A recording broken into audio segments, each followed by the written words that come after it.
लगता है बाबू जाग गया, पहले मैं उसे देख लूं। कहते हुए सपना उन गुलाबी पलों से उठकर अपने 6 महीने के बेटे को देखने गई और कुणाल बुझे मन से करवट लेकर सो गया। उसे अपने बच्चे से ज्यादा मतलब नहीं था। वो तो बस जब बच्चा खेल रहा होता तो तभी थोड़ा बहुत उसे खिला लेता। उसमें भी अगर उसने शूशू पोटी कर ली तो सपना को आवाज देकर टीवी का रिमोट या अपना मोबाइल पकड़कर बैठ जाता। सपना बच्चे के साथ घर भी संभालती। उसका सारा दिन काम में ही निकलता और रात का भी ज्यादातर समय बच्चे के साथ बीत जाता। वो चाहकर भी कुणाल के लिए समय नहीं निकाल पाती। इसी वजह से कुणाल सपना से कुछ खींचा खींचा सा रहने लगा था। ऊपर से रोज दोनों का किसी न किसी बात पर झगड़ा हो जाता। वो समझना ही नहीं चाहता था कि बच्चा होने के बाद प्राथमिकताएं बदल जाती हैं, काम बढ़ जाता है। इस परिस्थिति में दोनों को मिलजुल कर काम करना चाहिए, वर्टिकल बार पर नहीं। मदद तो वो जब करे तब उसे सपना को ताना मारने से फुर्सत मिले। एक सुबह जब कुणाल का दोस्त अभिषेक अपनी शादी का कार्ड देने घर पर आए तो वो उनसे मजाक में अपने दिल की भड़ास निकालते हुए बोला, यार क्या जरूरत है तुझे शादी करने की, इतनी अच्छी जिंदगी चल रही है तेरी। शादी परेशानी और टेंशन का दूसरा नाम है।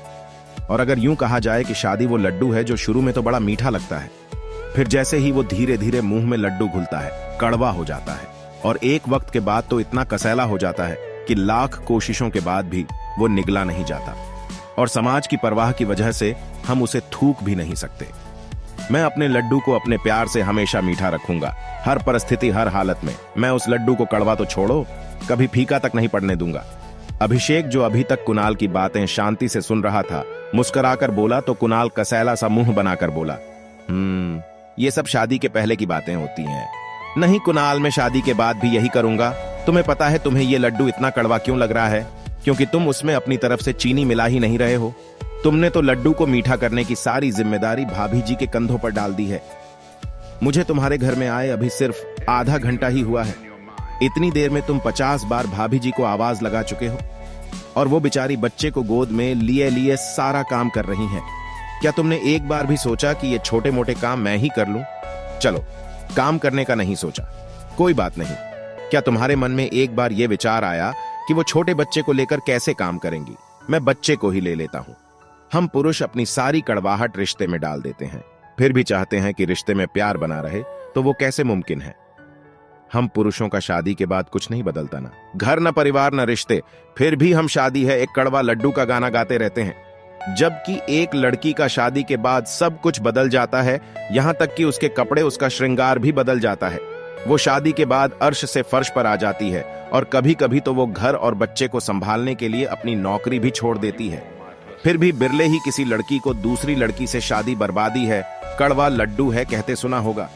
क्योंकि वो जानती है कि अगर रिश्तों में थोड़ी बहुत मिठास कम होगी तो वो उसे अपने प्यार से पूरा कर लेंगी।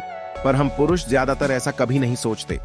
हम अपनी तरफ से कोई कोशिश भी नहीं करेंगे और हमें हर चीज परफेक्ट भी चाहिए। दोस्त, मैं खुद तो अपने रिश्ते को कभी फीका नहीं पड़ने दूंगा और तुमको भी यही सलाह दूंगा कि इससे पहले कि सब बिखर जाए, आगे बढ़कर संभाल लो अपने रिश्ते को।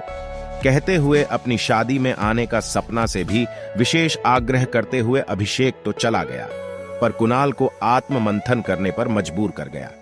ख्यालों में खोया कुणाल सोच रहा था कि कितना सच कह गया अभिषेक। सपना सुबह से लेकर रात तक कितना काम करती है, फिर भी अपनी तरफ से शिकायतों या गुस्से की शुरुआत नहीं होने देती और वो बिना वजह ही सिर्फ शिकायत या गुस्सा करता है। कितना अरसा हो गया सपना के चेहरे को खुशी से चमकते हुए देखे। अचानक कुणाल उठा और सामने रखे झूठे कप प्लेट उठा रसोई में पहुंच गया, जहां सपना जल्दी जल्दी काम कर उसका लंच बॉक्स तैयार कर रही थी। उसने बिना कुछ कहे उन कपों के साथ सिंक में पड़े कुछ और बर्तन धो दिए और सपना की तरफ एक प्यार से देखते हुए मुस्कुरा दिया। शायद कुणाल ने अब शादी के लड्डू में अपने हिस्से की मिठास घोलनी शुरू कर दी थी।